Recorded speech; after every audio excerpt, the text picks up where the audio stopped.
Hello everyone, this side Priyanshu. मैं आप सभी को स्वागत करता हूं हमारे YouTube channel book your seat now पे। तो जैसे कि आप थंबनेल देख के समझ गए होंगे कि आज हम जिस टॉपिक पे बात करने वाले हैं वो 3-4 टॉपिक्स को एक साथ कवर करेंगे। इस वीडियो में डिटेल्ड में बात करेंगे कि क्या पॉसिबिलिटी है। ये नीट यूजी और नीट पीजी दोनों के लिए वीडियो है, क्योंकि एमसीसी की एक तरफ से एक नोटिफिकेशन जारी की गई थी। उससे रिलेटेड हम बात करेंगे कि क्या उस नोटिफिकेशन में था और हमको क्या करना चाहिए। चाहे वो यूजी की बात करें या पीजी की बात करें, दोनों के लिए वो नोटिफिकेशन जारी की गई थी आपकी एमसीसी की तरफ से। सेकेंडली, जो हमारे आंध्र प्रदेश का काउंसलिंग का जो आपका ये रजिस्ट्रेशन पोर्टल है वो आपका ओपन हो गया है, उस चीज़ को हम लेकर बात करेंगे, क्योंकि वहाँ पर भी आपकी 3 तरीके की फ़ीस ली जाती है। उस चीज़ में हम बात करेंगे, समझेंगे क्या कैसे क्या प्रोसेस जाएगा अगर वहाँ पर एडमिशन लेना चाहते हैं। और जो ये रजिस्ट्रेशन खुला हुआ है वो किस कैटेगरी के वालों के लिए खुला है, या गवर्नमेंट वालों के लिए खुला हुआ है, या बी कैटेगरी वालों के लिए खुला हुआ है, सी कैटेगरी वालों के लिए खुला हुआ है, क्योंकि 3 तरीके की वहाँ पर फीस आपसे ली जाती है।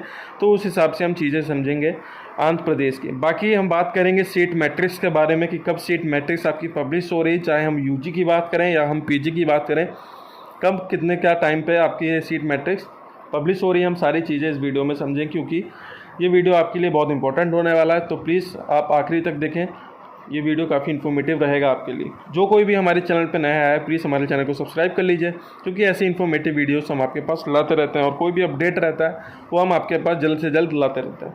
तो चलिए शुरू करते हैं। तो सबसे पहले हम बात करेंगे आंध्र प्रदेश की जो रजिस्ट्रेशन पोर्टल खुला हुआ है उसको लेकर। मैं आपको बता दूं, जो आंध्र प्रदेश है वो आपका ओपन स्टेट है। ओपन स्टेट मतलब कि यहाँ पर ऑल ओवर इंडिया से बच्चे पार्टिसिपेट कर सकते हैं एडमिशन के लिए। लेकिन जो ये पार्टिसिपेशन होता है ये बी कैट वाली कैटेगरी के लिए होता है। अब ये बी कैटेगरी क्या है, ए कैटेगरी क्या है, सी कैटेगरी क्या है, इसको समझते हैं। ए कैटेगरी जो आपकी होती है वो आपके सिर्फ डोमिसाइल स्टूडेंट्स ही उसमें पार्टिसिपेट करते हैं। ये गवर्नमेंट सीट्स पे एडमिशन होता है, ठीक है। ये हर कॉलेजेस में आपकी ए कैट, बी कैट और सी कैट की 3 कैटेगरीज़ की आपकी होती हैं सीट्स, ठीक है। जो ए कैट है वो गवर्नमेंटल सीट्स होती हैं, जिसमें आपके सिर्फ डोमिसाइल वाले स्टूडेंट जो आंध्र प्रदेश के डोमिसाइल हैं, आंध्र प्रदेश और तेलंगाना के, वो पार्टिसिपेट करते हैं, या फिर जिसने अपनी एमबीबीएस वहाँ से परस्यू किया है, ठीक है, जिसने एमबीबीएस वहाँ से किया रखा है वो पार्टिसिपेट करते हैं इस काउंसलिंग में। तो और जो आपकी बी कैट होती है उसमें क्या है कि ऑल ओवर इंडिया से पार्टिसिपेट करते हैं प्राइवेट सीट्स पे। प्राइवेट मतलब प्राइवेट कह लीजिए या मैनेजमेंट कह लीजिए, उस पर पार्टिसिपेशन होता है ऑल ओवर इंडिया से, जिसकी फ़ीस 8.5 लाख रुपए आपकी सालाना जाती है। पर ईयर 8.5 लाख रुपए आपको फ़ीस पे करनी पड़ती है। ये सबसे सस्ती फ़ीस है, सबसे कम फ़ीस है, लेस फीस वाला स्टेट है, जहाँ पर आपकी मैनेजमेंट की सीट्स की जो फ़ीस है वो 8.5 लाख रुपए है, या प्राइवेट सीट की जो फ़ीस है वो 8.5 लाख रुपए है, ठीक है। और बाकी जो सी कैट होता है वो आपकी एनआरआई सीट्स होती हैं, उसमें आपकी सी कैट्स आती हैं, उसमें आपकी जो भी फ़ीस रहती है वो आपको पे करनी पड़ती है एनआरआई वाली, ठीक है। तो ये ए कैट, बी कैट, सी कैट वाला चीज़ें जो भी है वो आपको क्लियर हो गया होगा कि कौन किस में पार्टिसिपेट करता है, वो आपको होपफुली सारा समझ आ गया होगा। बट अब जो ये रजिस्ट्रेशन पोर्टल जो खुला हुआ है आपका 13 तारीख से जो रजिस्ट्रेशन हो रहा है, मतलब कल से जो रजिस्ट्रेशन स्टार्ट हुए हैं इसमें आंध्र प्रदेश वाले में, वो किस चीज़ का खुला हुआ है वो मैं आपको बता दूं। जो ये खुला हुआ है वो आंध्र प्रदेश के स्टूडेंट्स वाले ही उसमें पार्टिसिपेट कर सकते हैं, मतलब वो ए कैट वालों के लिए खुला हुआ है रजिस्ट्रेशन पोर्टल। मतलब कि जो आपके डोमिसाइल स्टूडेंट्स है ऑफ तेलंगाना और आंध्र प्रदेश, या एमबीबीएस जिसने वहाँ से परस्यू किया रखा है, अगर उनकी रैंक अच्छी है या फिर उनके स्कोर्स अच्छे हैं तो वो वहाँ पर पार्टिसिपेट कर सकते हैं स्टेट काउंसलिंग में, उनकी आराम से अपना एडमिशन ले सकते हैं उस कॉलेज में, ठीक है। लेकिन अभी ये सिर्फ रजिस्ट्रेशन पोर्टल खुला हुआ है। आपका जो काउंसलिंग होनी है वो आपकी ऑल इंडिया राउंड 1 काउंसलिंग के बाद से आपकी ये स्टेट काउंसलिंग स्टार्ट होगी। उसके बाद ही आपका एडमिशन प्रोसेस जो भी रहेगा, काउंसलिंग प्रोसेस जो भी रहेगा वो आपको अपडेट किया जाएगा। अभी फ़िलहाल वो रजिस्ट्रेशन पोर्टल ओपन किए हैं सिर्फ ए कैट वालों के लिए। होपफुली आगे चलते चलते मे बी आपका बी कैट का भी रजिस्ट्रेशन पोर्टल खोल लें, बी और सी का, वो आपको फर्दर अपडेट जो भी रहेगा वो आपको हम वीडियो के माध्यम से आप तक पहुंचा देंगे। तो ये चीज़ है जो आंध्र प्रदेश के बारे में काफ़ी ज़्यादा चीज़ें हौच पौच हो रही थी, ये काफ़ी ज़्यादा कन्फ्यूज़न क्रिएट किया जा रहा था कैंडिडेट्स के बीच में, चाहे यूजी की बात करें या पीजी की बात करें। तो ये सारी क्लियर चीज़ें आपके सामने हैं, ठीक है। अगर आंध्र प्रदेश में आप एडमिशन लेना चाहते हैं तो आप उसमें रजिस्ट्रेशन कर सकते हैं, अगर डोमिसाइल आपकी वहाँ की है या फिर आपके एमबीबीएस वहाँ से परस्यू किया रखा है तो।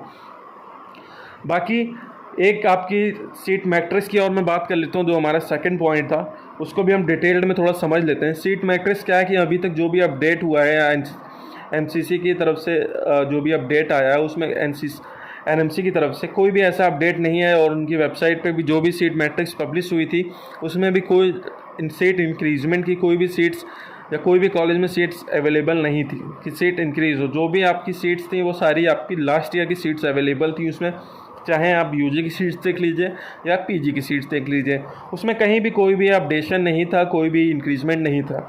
तो मैं आपको बता दूं जो आपकी ये सीट मैट्रिक्स है बहुत जल्द पब्लिश हो जाएगी।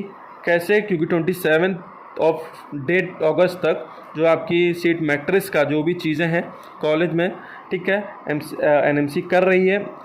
मोस्ट प्रोबेबली आपको 27 शाम को या 28 डेट को आपको सीट इंक्रीजमेंट या सीट मैट्रिक्स का पब्लिश जो होंगी वो आपकी एनएमसी की वेबसाइट पे आपको शो होने लगेगी।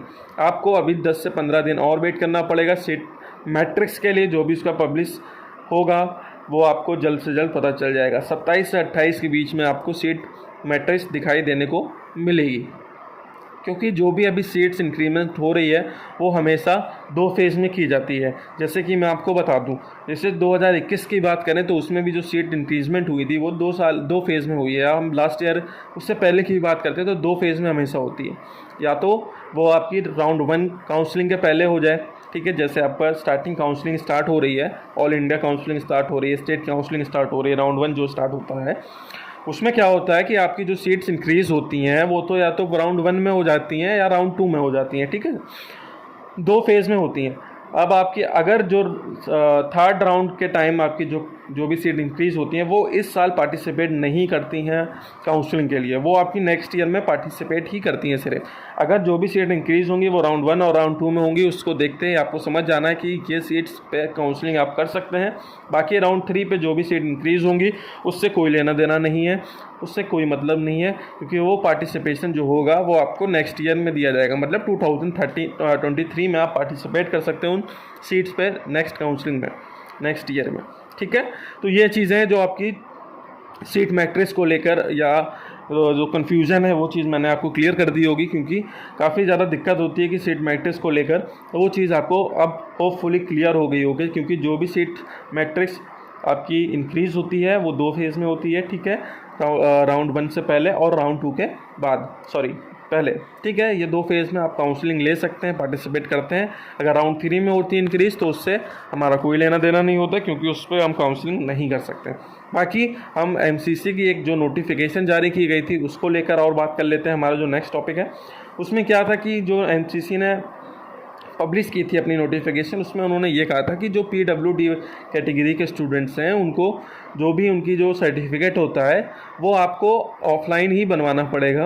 उन्होंने नोडल सेंटर्स बता दिए थे कि ये सेंटर्स हैं, आप वहाँ पर जाके अपना ऑफलाइन पीडब्ल्यूडी सर्टिफिकेट बनवा लीजिए, क्योंकि ऑनलाइन इस बार या कोई ऑनलाइन लिंक भी आप प्रोवाइड कर रहे हैं तो उससे कोई लेना देना नहीं है, आपको ऑफलाइन ही बनवाना पड़ेगा।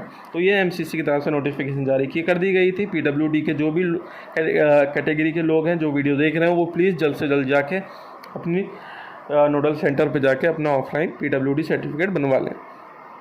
तो ये सारी चीज़ें हैं जो हमने इस वीडियो में कवर करी हैं। बाकी आपकी जो ये एनएमसी के ऊपर जो केस फाइल किया गया है वो 16 अगस्त को डिक्लेरेशन है रिज़ल्ट का। अगर डिक्लेयर हो जाता है तो वेल एंड गुड है, अगर नहीं होता है सुप्रीम कोर्ट के पास जाता है तो जाहिर सी बात है थोड़ी बहुत चेंजेस देखने को मिलेगी आपको आपकी काउंसलिंग में जाहिर। लेकिन ये भी है कि जो सुप्रीम कोर्ट ने पहले बता दिया था कि काउंसलिंग में डिले नहीं आएगा, जो भी काउंसलिंग रहेगी वो 1 सितंबर से स्टार्ट होगी। लेकिन उसी चीज़ को मैं अगर एक चीज़ क्लियर कर दूं कि अगर काउंसलिंग एनएमसी बिल इम्प्लीमेंट होता है तो ये काउंसलिंग बिल्कुल आपकी जो शेड्यूल काउंसलिंग है उसको थोड़ा बहुत अफेक्ट करेगी अगर एनएमसी बिल इस साइड इम्प्लीमेंट होता है तो, क्योंकि 72% चांसेस है कि आपके एनएमसी बिल इस साल से इम्प्लीमेंट होगा।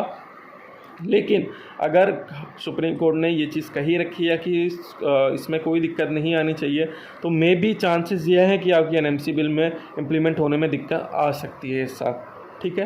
तो आज के इस वीडियो में बस इतना ही। होपफुली ये वीडियो काफ़ी इन्फॉर्मेटिव रही हो फॉर यूजी पीजी दोनों कैंडिडेट्स के लिए। आप प्लीज़ हमारे चैनल को सब्सक्राइब कर लिया, हमारी वीडियो को लाइक करिए, कमेंट सेक्शन में अगर कोई भी आपकी क्वेरी हो प्लीज़ हमें कमेंट सेक्शन में बता सकते हैं। बाकी अलविदा लेना चाहता हूँ।